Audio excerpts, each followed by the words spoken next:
It's really easy to hide in weather like this. There's this ninjutsu technique called Cloak of Snow, where you can pretty much make yourself invisible. All other people see when they look at you is the snowflakes dancing in the air.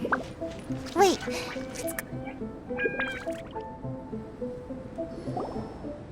Albedo!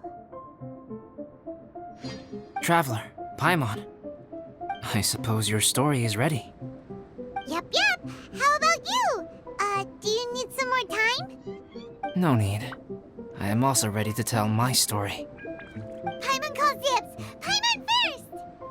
Please, go ahead. Okay, here goes.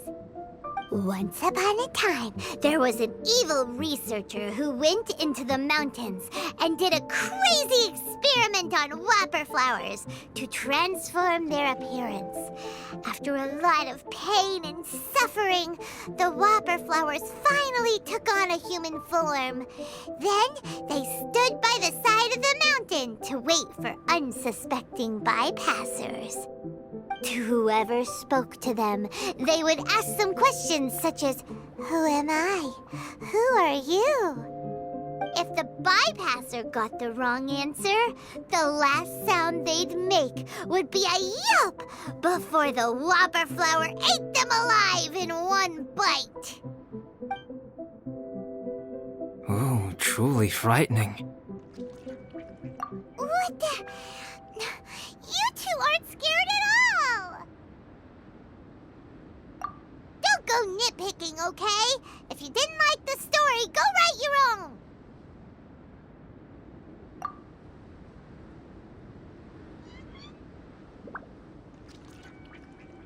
In other words, the whopper flowers would ambush and then completely replace their victims. And then what? Go back to where the person lives? Enter their home?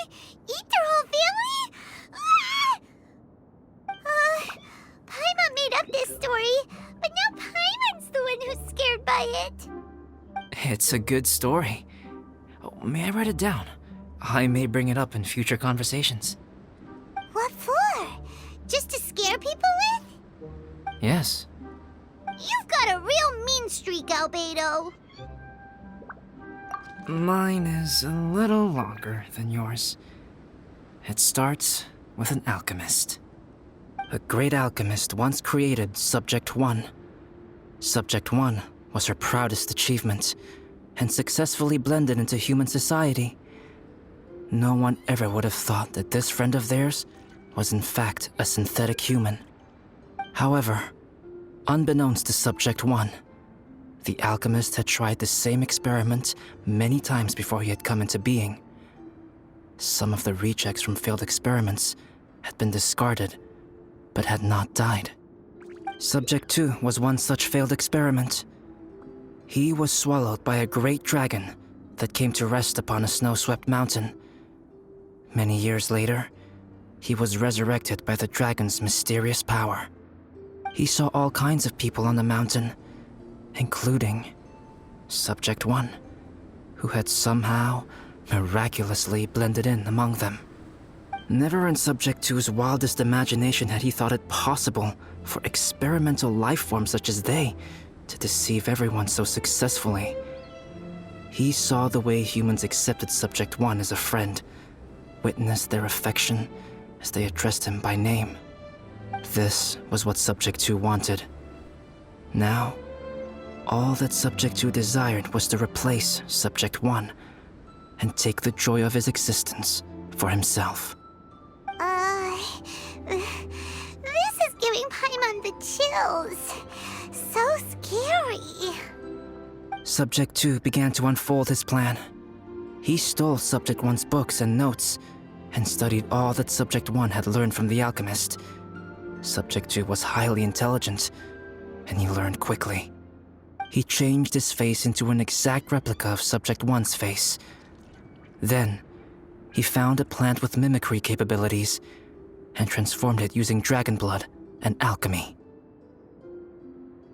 And so, not only did Subject 2 transform his own appearance to perfectly match that of Subject 1, he also created a third entity, Subject 3.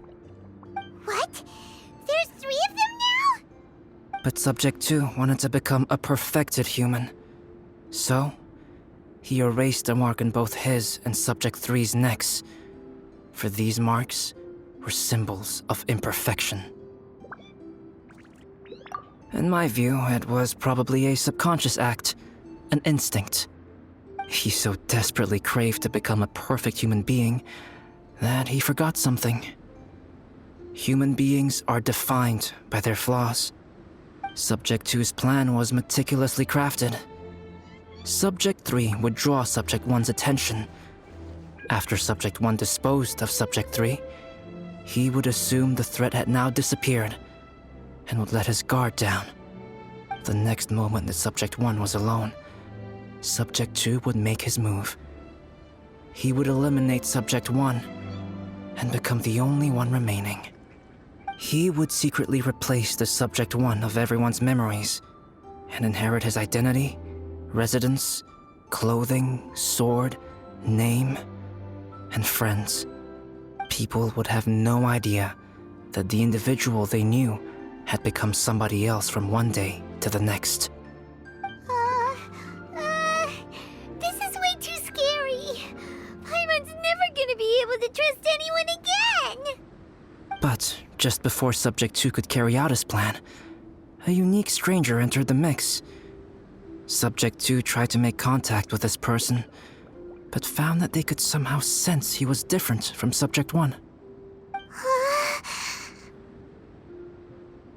What's wrong?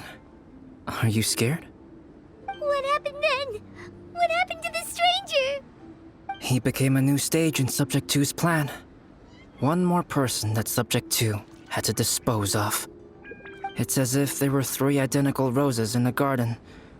Only one of the 3 was a fine specimen, while the other 2 were defective specimens that bore poisonous thorns.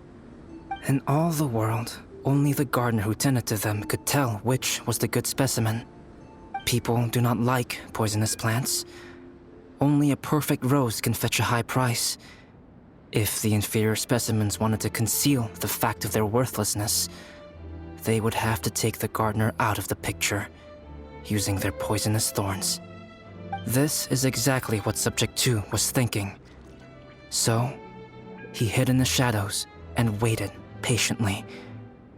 Maybe soon, he would get his chance to become truly human.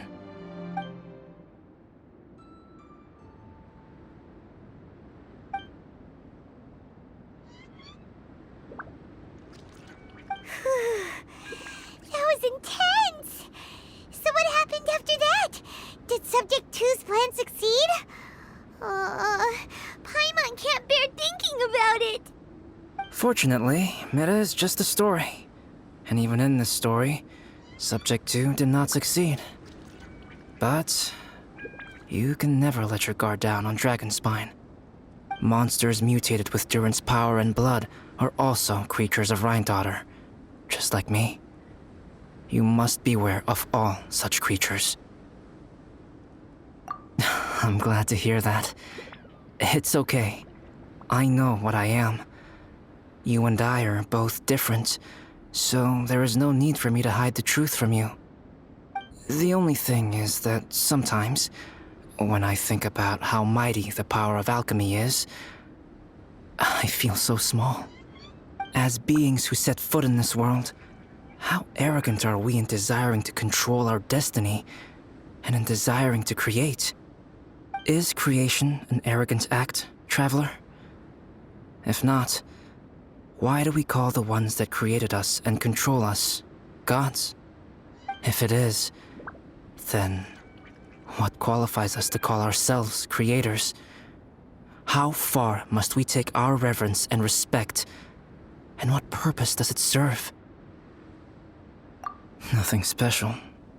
But whenever I think about it, I feel a twinge of grief. Poor Albedo. Hello? Traveler, are you here? Hey, is that Amber? Thought we might find you here. We're here to deliver a message from Cyrus. There's gonna be a big event down at the base camp, and they want you there too, Traveler. Winter camp is nearing its end. Apparently, even provisional instructors are required to attend. Looks like we need to go, Albedo. Bye for now. Then I won't keep you. I have some things to attend to here, so forgive me for not seeing you down. Don't worry about it. There have been no issues getting up and down the mountain recently. Is everyone ready? Let's not keep them waiting.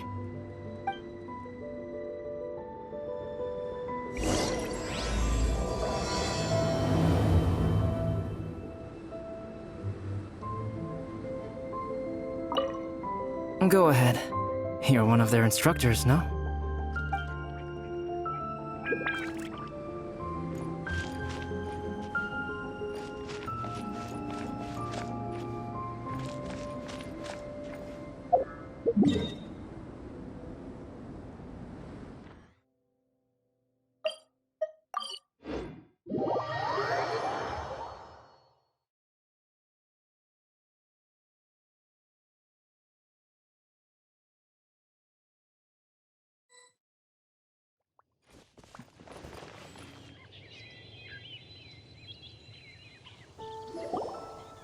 Huh? Who is this guy?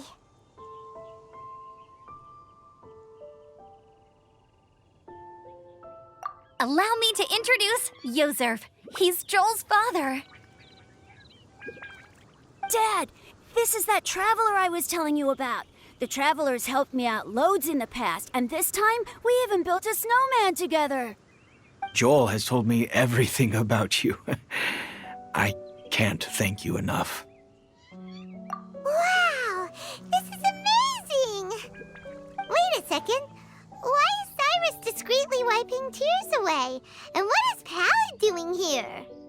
Pallid is the hero of the hour this time. Go on, Pallid. Tell us what happened in your own words. Okay. The weather was fine on that fateful day, and I had a feeling that Lady Luck was smiling down on me. So I trusted my gut and set off to explore somewhere new, somewhere dangerous. Because where there is great danger, there is also great treasure. Why does this sound so hard to believe? But I had only been away from the group for a short while when I fell down a slope and just started rolling. Uh-oh. Did my bad luck rub off on him when we ran into each other on the mountain? The place I fell to was somewhere I didn't recognize, and I'd sustained a few injuries. I remember thinking to myself, this is the worst luck I've ever had in my whole life. Then I met Yozerf. He'd heard the sound of me falling and came out to see what was going on. Huh? Wow, so it was completely by chance then. I thought he must have been someone from the Adventurers Guild here for the event, but after a few words of conversation, it was clear that he was having memory problems. He didn't even know his own name. The temperature was freezing, and there was no time to deal with all that there and then, so I convinced him to come back to the camp with me and figure everything else out after we got there.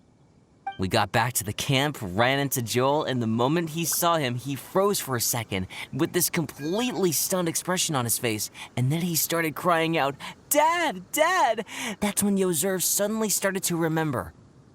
My memory has still not fully recovered, but Joel and his mother, they are the only ones that I will not, no, that I cannot forget. Daddy. Daddy's right here, Joel. Daddy's right here. Yozerf, don't you remember anything else at all? The poor princess, feeding the foxes? I'm sorry. I have no recollection. Maybe it's because of the head trauma. I'm not sure. I woke up and found myself covered in blood. My things were gone, and there was nothing to indicate who I was or how I got there. I crawled into a cave and settled in for a slow recovery. After my legs and feet were a little better, my hunting skills were what kept me alive. Dad, I was so worried about you. I'm all right now, Joel. Oh, don't cry. Daddy's not going anywhere. I'm here to stay. Oh, this is good. This is good. You know what, though? I definitely think my luck got worse after running into Benin on that mountain. I knew it. I just... No. I just meant if it weren't for you, there's no way I ever would have run into Yozerv on a mountain this huge. Besides, we got back safely, didn't we? So don't blame yourself. Maybe sometimes miracles can only happen when you get just unlucky enough. Ballad. When did you become such a smooth talker, huh? Huh? Am I? I was just telling the truth. Oh, yeah. I want to say thank you to the Traveler, Uncle Cyrus, Auntie Eula, and Auntie Amber. Thanks, everyone. You all helped look after me, and I will always remember it. But I guess I can't take the snowman with me, or it'll melt once it leaves Dragonspine. It's such a shame. Oh, I can help with that. One moment. Huh? Eula? Here, take this. It's powdered rime. Just add it to your snowman, and it will never melt. Wow! Really? Oh, this is awesome! You're the best, Auntie Eula! Dad, I have an unmeltable snowman now! How cool is that? How can I ever repay you all? Thank you all.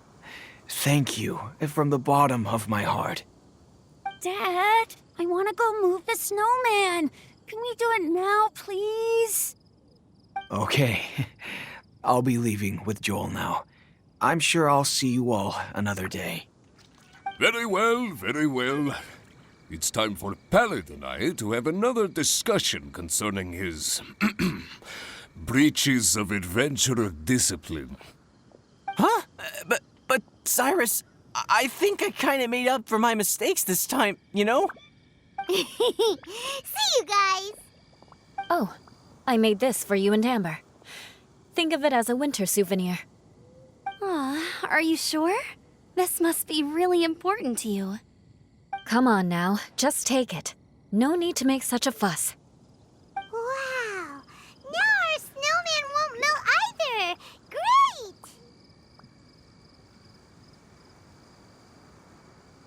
You're welcome. Just keep it. That's all I ask. Amber and I have some business to attend to now. See you later. See you! Everyone's gone. Seems like they've all got their own stuff to do now. Oh! You know what? We've been on Dragonspine all this time, and somehow Paimon still forgot to ask Albedo about how to make a fruit juicifier machine that could keep the juice fresh. Maybe we should try Timaeus again. He does seem pretty eager to please after all.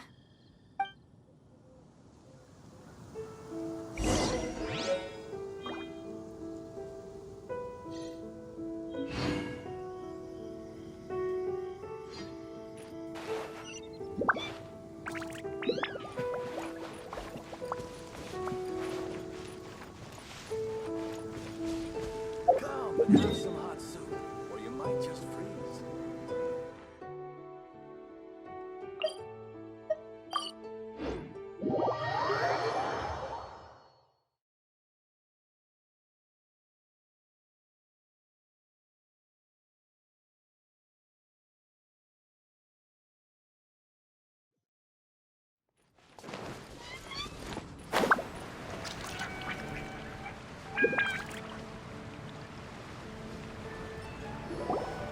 Timaeus! Traveler and Paimon, what can I do for you? Wait a minute. You've got that mischievous look on your face. Oh, you're not still thinking about that ridiculous juicer thing, are you? Timaeus, will you help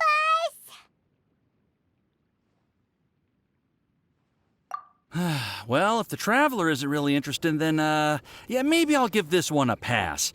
It's just the weirdest request ever. No, but Paimon's Sunsettias are gonna go to waste without it. And the time it would take me to research something like that, I could probably pick those Sunsettias again 10 times over. New research project, Timaeus? We meet again. Oh, Albedo, thank goodness. So the situation is, Paimon wants a machine that can turn fruit into juice and keep the juice fresh. I mean, surely it's... Majorly important, that's what it is. If you can manage to invent this, we'll never have to worry about fruit going bad ever again.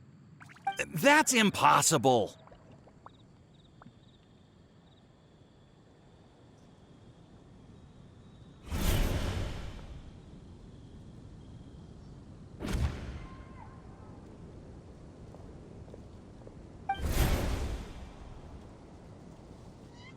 Turning fruit into juice is not hard, but keeping it fresh is more difficult. But if you simply want to keep the fruit from rotting, there are many ways to achieve this. Right, Traveler?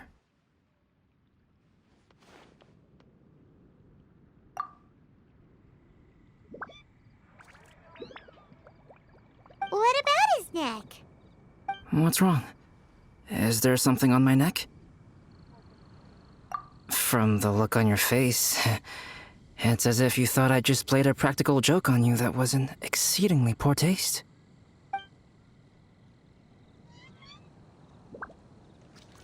Albedo, you were saying, how do you stop fruit from going bad? Well, one way would be to bury your fruit on Dragonspine, where the snow never melts all year round. But then Paimon won't be able to eat them! You could always live on Dragonspine.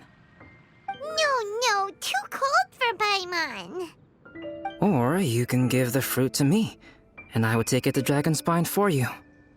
But since you don't like the cold, you'd have to send someone else to pick them up when you want them. This is where you come in, Traveler. Suddenly sounds a lot more feasible with other people doing all the work. Okay then, shall we go with that idea? Fruit buried on Dragonspine will stay fresh for much longer. However, it is also possible that the fruit will sprout and grow into fruit trees. Who knows? Maybe the next time you visit, it will have grown into an orchard. You can water the trees, add fertilizer, and when they finally bear fruit, you will have some fresh Sunsettias. No way! Then Paimon will have to be a gardener. That's not the goal here. Oh? Well, I don't think being a gardener is so bad.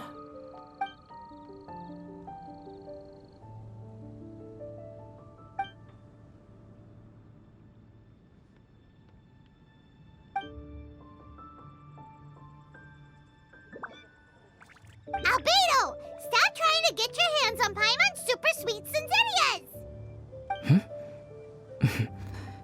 It bothers you, does it? Of course it bothers Paimon! They are the rarest, super-duper sweetest Sunsettias ever!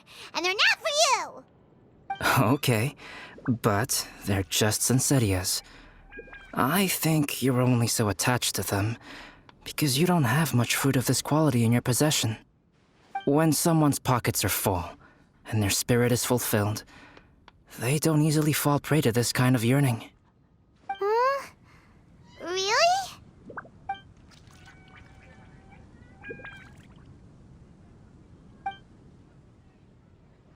The neighboring nation anyway is the most prosperous commercial port in all of Tibet.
Did it help you remember?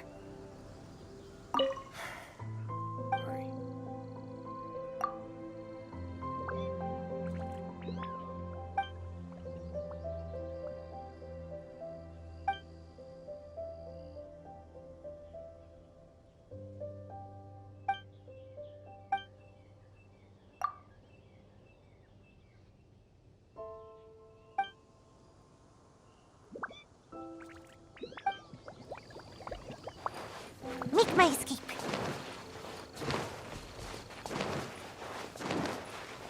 Huh.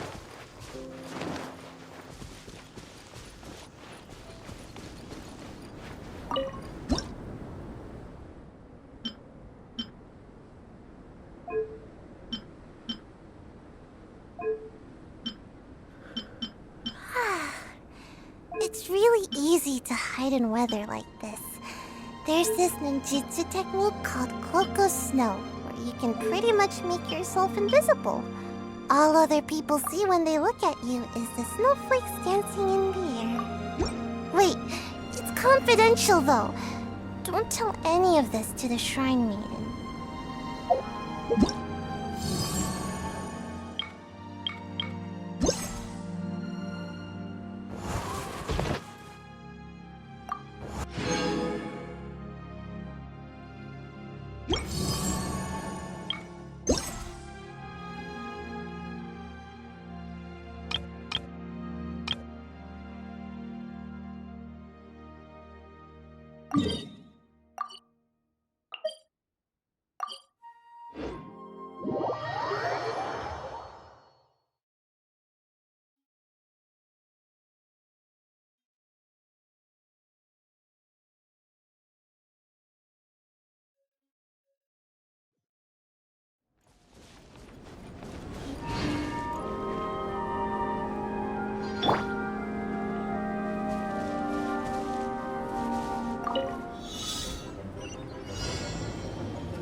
Ready for trial.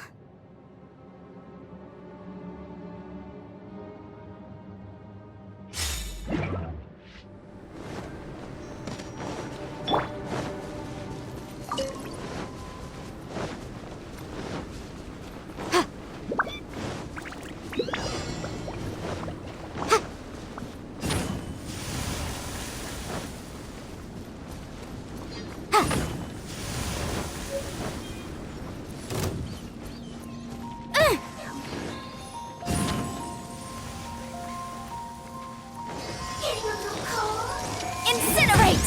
Breath of the flame!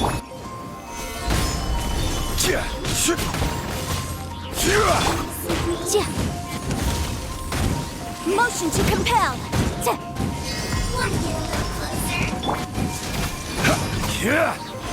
Solidify!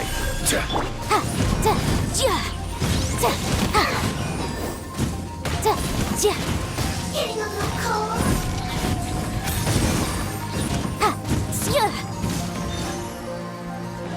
Boom boom!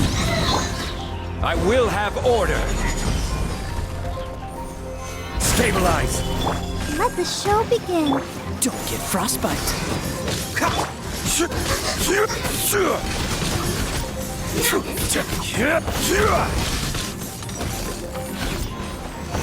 Solidify!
Time for your arraignment! Incinerate! Gather!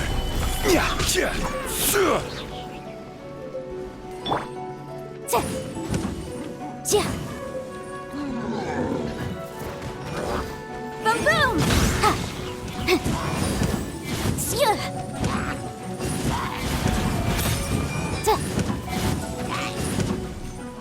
Motion to compel! Gather! Order guide you!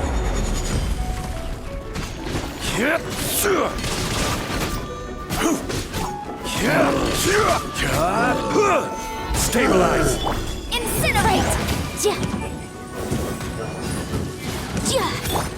Cool it!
I trust you.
Inadmissible evidence!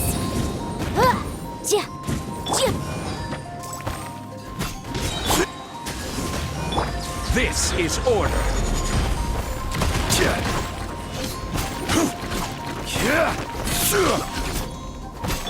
Power that ended Haishan!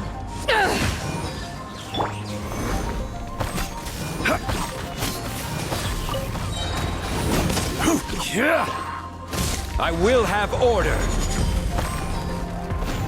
Stabilize.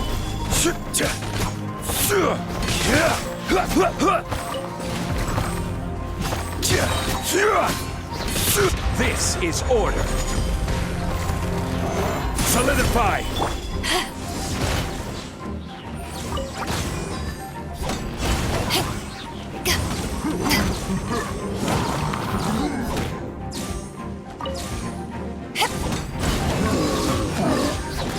Motion to compel. Stabilize. Order guide you.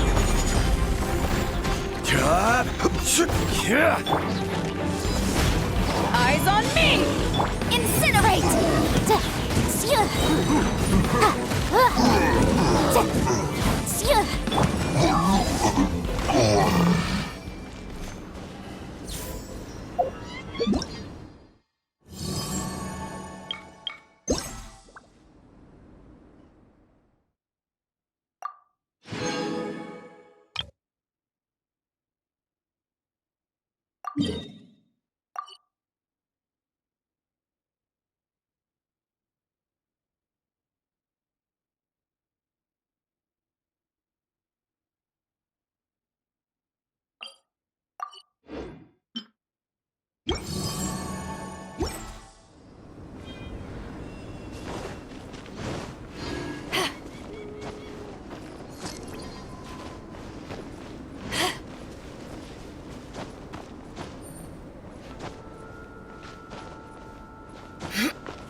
Solidify!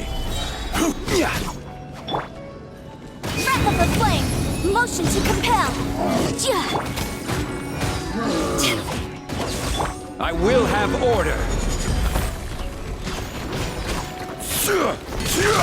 Incinerate!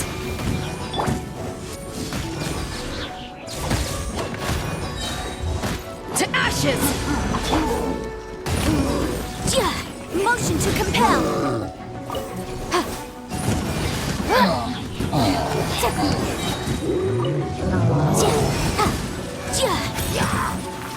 Time for your arraignment!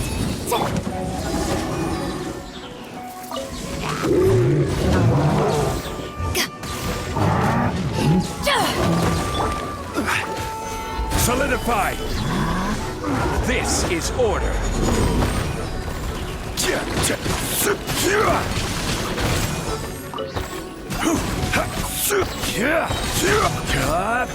Stabilize! I will have order!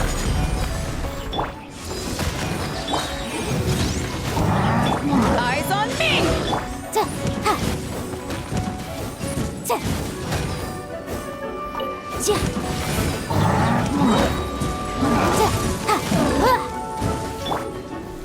Gather!